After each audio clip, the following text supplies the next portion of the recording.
Good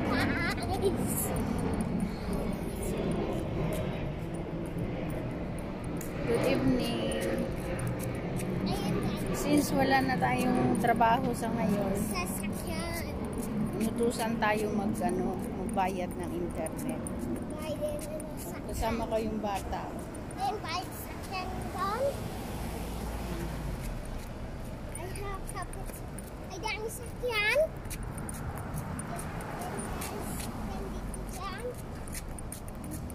Bilisan natin at magluto pa, mami. Kami apa? Luto ka, Daddy? Ako magluto. Then, Daddy malam at halat ito. Habang inaantay natin yung client natin. At halat sa Kasi may client ako. halat ito. Time kasi na nagkasakit yung anak ko. Gusto ako papasukin. At Mas unahin ko yung anak ko, syempre. doon. Tapos nag-usap kami na 29 ako mag-start sa kanya. Join. Pagdating ng 29, sabi niya hindi pa sila nakalabas kasi nga CS. So sabi niya, message siya sa akin nung last Saturday, sabi niya Tuesday daw kami mag-umpisa. Pagdating ng Tuesday, Ha? ako pa yung nag-message sa kanya na sabi ko sabi niya bukas daw, Wednesday. Stay. So sabi ko sige, Ako na picture. pero in fairness naiinis na ako kasi ayoko yung ganun yung tomorrow. Ay, 52. Pagdating ng Wednesday, nag-message siya sa akin No. na nasa mother side pa daw siya, hindi pa daw nakauwi. Hindi kaya ako nag-reply, nainis ako. Putang ina mo. Nag-stop ako dun sa part-time ko kasi sabi niya mag-umpisa daw kami.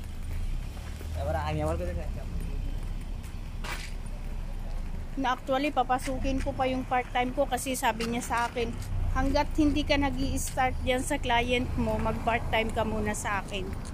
So sabi ko sige, kasi sayang din yun Pero hindi na ako magdo-double work kasi mahirap. Kaya ko naman, kaso nga lang yung trabaho kasi sa resto sobrang hirap.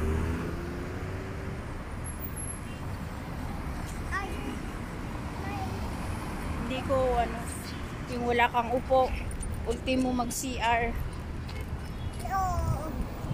Ultimo mag-CR, wala kang oras. Ay, bilis sakyan.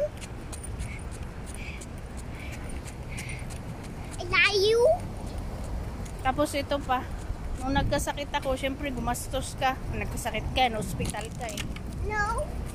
Sakit. Binigay yung sahod mo sa part-time mo. Magkano nang binigay? 335. Magkano ginastos mo sa hospital? No. Kaya ayoko na mag-double work. Okay sana No. kung magaan yung yung resto, kaso yun talagang patayan ng trabaho doon.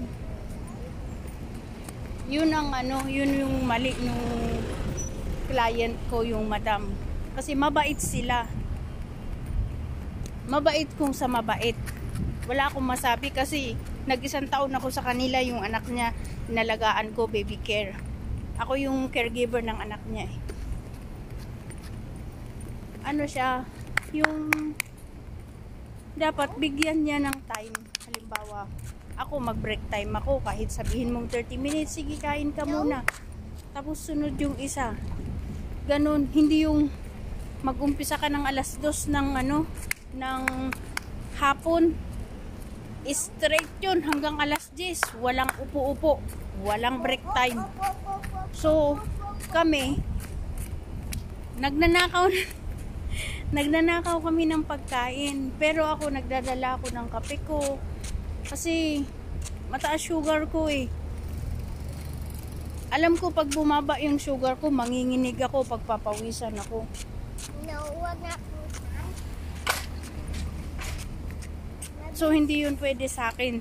Tapos, sobrang pagod. Tapos, pagdating doon sa Pagdating doon sa client ko sa kabila, nakupo lang ako pero sobrang lamig. Yun din kaya ako nagkasakit kasi init doon sa resto, lamig doon sa isang client ko na baby care. Sobrang lamig, super. Kaya nga may kumot ako doon na makapal pero nanginginig ka pa rin sa ano. Tapos yung alaga ko walang kumot.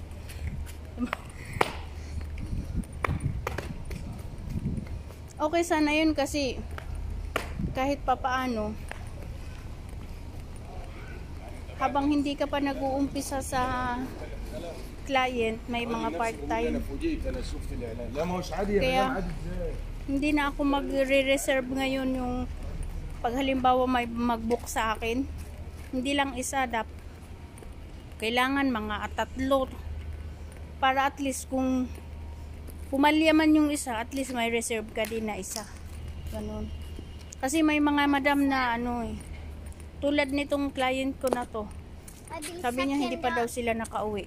Hanggang ngayon di ko ni-replyan kasi nainis ako eh. Sabihin mo na okay ganito, maghintay ka sa ganito. Hindi yung parang wala kang inaantay eh. Buti na lang, may client ako ng November 18. Hindi ko yun nabigay sa iba. So yun na lang ang antayin ko. Pero kung may part-time, magpa-part-time ako. Yun ang mali nung madam sa resto. Mabait kung sa mabait. Influencer siya. Kaso, medyo kailangan niyang alagaan ang tao niya. Kasi doon siya kumikita eh. Yun lang ang mali sa kanya. Okay naman sila sa pasahod, walang problema. Yun nga lang, patayan ng trabaho. Kung kaya mo, go. Kung hindi, okay lang din sa kanila. Ganun. Tapos na ito na. I believe sa doon. Ito mahirap.